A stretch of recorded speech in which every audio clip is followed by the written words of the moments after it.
Baiklah, pertama-tama kita masuk ke dalam hukum kekekalan energi mekanik. Hukum kekekalan energi mekanik menyatakan bahwa besar energi mekanik pada benda selalu tetap. Pernahkah kamu melihat anak-anak yang sedang bermain ayunan? Pada saat ayunan itu berada pada simpangan terjauh, energi potensial anak maksimal karena pada saat itu mencapai kedudukan yang tinggi. Sedangkan energi kinetik anak sama dengan nol karena sesaat anak itu tidak bergerak sehingga kecepatannya nol. Pada saat berada pada posisi paling bawah atau posisi kawat ayunan tegak lurus dengan tanah, tinggi terhadap titik itu minimum atau paling kecil sehingga energi potensialnya juga paling kecil, sedangkan energi kinetiknya maksimum. Hal ini terjadi karena kecepatan ayunan paling besar sehingga ayunan dapat melanjutkan gerakan ke belakang. Demikian seterusnya. Walaupun energi kinetik dan energi potensial anak selalu berubah, tetapi energi mekaniknya selalu tetap. Pada saat energi kinetiknya minimum, energi potensialnya maksimum. Demikian juga sebaliknya. Pada saat energi potensialnya minimum, energi kinetiknya maksimum. Konsep itu dikenal sebagai hukum kekekalan energi mekanik. Selanjutnya kita masuk pada hukum kekekalan energi. Hukum kekekalan energi menyatakan bahwa energi tidak dapat diciptakan dan tidak dapat dimusnahkan. Artinya, manusia tidak dapat membuat atau menciptakan energi dan tidak dapat pula memusnahkannya. Apabila ada energi yang hilang, sebenarnya energi itu berubah menjadi energi bentuk lain. Selanjutnya kita masuk kepada transformasi energi dan metabolisme sel. Pertama yaitu energi dari makanan. Energi yang kita miliki berasal dari makanan yang telah kita makan. Energi yang kita miliki dapat digunakan untuk melakukan berbagai macam aktivitas. Makanan yang kita makan setiap hari harus memenuhi 6 komponen yaitu komponen karbohidrat, protein, lemak, vitamin, mineral, dan air. Zat makanan dalam sel tubuh digunakan untuk proses oksidasi. Oksidasi melepaskan energi, karbohidrat, dan air sehingga dapat digunakan untuk memanaskan tubuh dan aktivitas otot. Proses oksidasi dan pembentukan energi dapat dilihat pada skema sebagai berikut. Karbohidrat ditambah oksigen menjadi energi ditambah karbon dioksida tambah air. C6H12O6 ditambah 6O2 menjadi 6CO2 ditambah N6H2O ditambah energi. Kedua yaitu transformasi energi. Energi adalah kemampuan untuk melakukan kerja. Semua makhluk hidup memerlukan energi untuk kelangsungan hidupnya. Makhluk hidup dikelompokkan menjadi tumbuh-tumbuhan, hewan, dan manusia. Ketiga komponen tersebut saling berkaitan satu dengan lainnya. Tumbuh-tumbuhan mendapat energi melalui fotosintesis dengan bantuan sinar matahari. Hal ini berarti tumbuhan mendapatkan energi dari matahari. Energi matahari adalah energi yang paling utama di dalam kehidupan sehari-hari. Hewan dan manusia mendapat energi dari tumbuhan. Dengan demikian, terjadi perpindahan energi dari tumbuhan ke hewan dan manusia. Selanjutnya ada metabolisme sel. Peristiwa transformasi energi pada makhluk hidup dapat dijumpai pada proses metabolisme yang terjadi di dalam sel tubuh makhluk hidup. Metabolisme adalah perubahan molekul dari bentuk sederhana ke bentuk kompleks atau sebaliknya.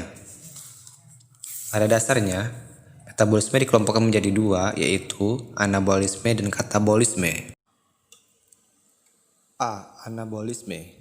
Anabolisme adalah proses membangun atau mengubah molekul-molekul sederhana menjadi molekul kompleks yang membutuhkan energi. Contoh anabolisme adalah pembentukan karbohidrat dari karbon dioksida dan air, glikogen dari glukosa, dan protein dari asam amino. Peristiwa pembentukan karbohidrat dari karbon dioksida dan air disebut fotosintesis. Tumbuhan dapat membuat makanan sendiri sehingga disebut autotrof. Autotrof artinya dapat mensintesis makanan langsung dari senyawa organik. Tumbuhan menggunakan karbon dioksida dan air untuk menghasilkan gula dan oksigen yang diperlukan sebagai makanannya. Energi yang digunakan untuk menjalankan proses ini berasal dari fotosintesis. Persamaan reaksi fotosintesis yang menghasilkan glukosa dapat dilihat pada persamaan berikut. 6H2O ditambah 6CO2 ditambah cahaya dan klorofil menjadi C6H12O6 ditambah 6O2. Faktor-faktor yang mempengaruhi kecepatan fotosintesis. Yang pertama yaitu intensitas cahaya. Semakin banyak cahaya matahari akan mempercepat proses fotosintesis. Kedua yaitu konsentrasi karbon dioksida. Semakin banyak karbon dioksida di udara, semakin banyak jumlah bahan yang dapat digunakan tumbuhan untuk melakukan fotosintesis. Ketiga, suhu. Enzim-enzim yang bekerja dalam proses fotosintesis hanya dapat bekerja pada suhu optimalnya. Kecepatan fotosintesis meningkat seiring meningkatnya suhu sampai batas toleransi enzim tersebut. Keempat, ada kadar air.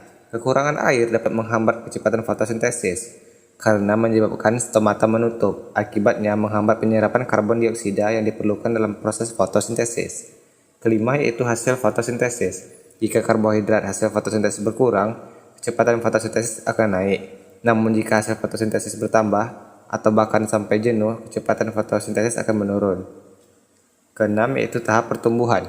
Kecepatan terjadinya fotosintesis jauh lebih tinggi pada tumbuhan yang sedang berkecambah dibandingkan tumbuh dewasa. Hal ini disebabkan tumbuhan berkecambah memerlukan lebih banyak energi dan makanan untuk pertumbuhan. B. Katabolisme. Katabolisme adalah reaksi penguraian senyawa kompleks menjadi senyawa yang lebih sederhana dengan bantuan enzim untuk menghasilkan energi. Peristiwa ini dapat dijumpai pada respirasi atau pernapasan, yaitu proses penguraian bahan makanan untuk menghasilkan energi. Bahan bakar pada proses respirasi sel adalah gula atau glukosa. Pada proses pembakaran tersebut memerlukan oksigen bebas dengan reaksi kimia sebagai berikut. C6H12O6 ditambah 6O2 jadi 6CO2 ditambah 6H2O ditambah 675 kakal. 4. Respirasi. Pernapasan adalah proses menghirup oksigen dari udara dan mengeluarkan karbon dioksida dan uap air dari dalam tubuh. Pernapasan pada manusia mencakup dua hal, yaitu pernapasan luar dan pernapasan dalam. Pernapasan luar merupakan pertukaran antara oksigen dengan karbon dioksida antara gelembung udara di dalam paru-paru dengan kapiler darah. Pernapasan dalam merupakan pertukaran oksigen dengan karbon dioksida antara darah kapiler dengan sel-sel jaringan tubuh. Dalam proses pernapasan, oksigen dibutuhkan untuk pembakaran zat makanan. Pembakaran makanan atau oksidasi menghasilkan energi yang digunakan untuk aktivitas hidup, yaitu pertumbuhan, pembelahan sel, dan kontraksi otot. Proses pernapasan terdiri atas dua kegiatan, yaitu menghirup udara atau menarik napas, dan menghembuskan udara atau mengeluarkan napas. Menghirup udara disebut inspirasi dan menghembuskan udara disebut ekspirasi. 5. Sistem pencernaan. Makanan perlu dicerna terlebih dahulu agar dapat diserap oleh usus dan diedarkan ke seluruh tubuh.